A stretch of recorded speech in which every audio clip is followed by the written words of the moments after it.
With cording, I found that the people that were affected most by it really had a limiting kind of effect from it. You can have really profound loss of motion of your arm and your shoulder once cording is apparent. And this is going to be different for everyone, though we do see it more in individuals with lower body mass index or lower body fat overall. The cording across some studies seems to be either more prominent or just more painful and more symptomatic in these folks.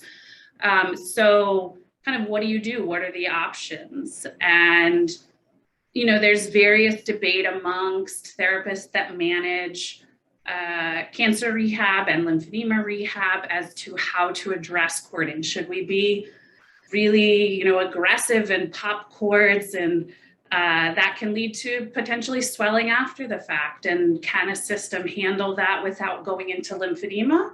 Or is the system, you know, that might be kind of the straw that breaks the camel's back from a swelling management and kind of homeostasis perspective. So, okay, so what's the other end of the spectrum? Some therapists take as we do nothing and it resolves on its own. And there are individuals for whom that's true. And then there's the middle cohort, you know, of aggressive isn't good, leave it alone isn't an option because of the severe impact on function.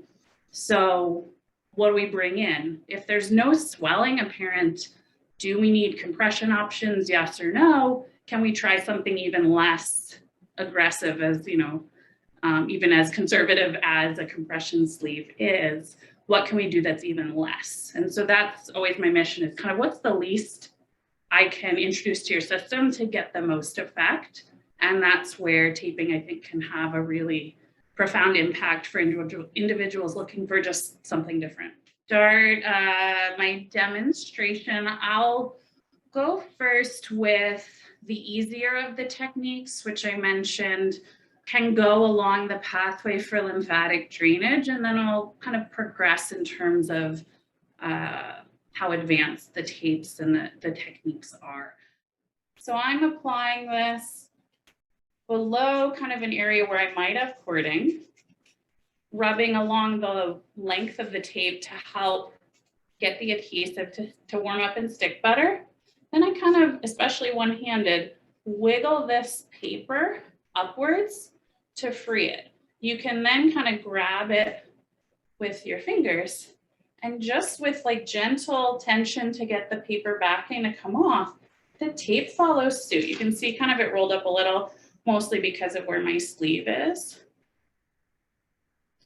So here, now the pull of the tape when I applied it was up. The lymphatic drainage is going to go in the opposite direction.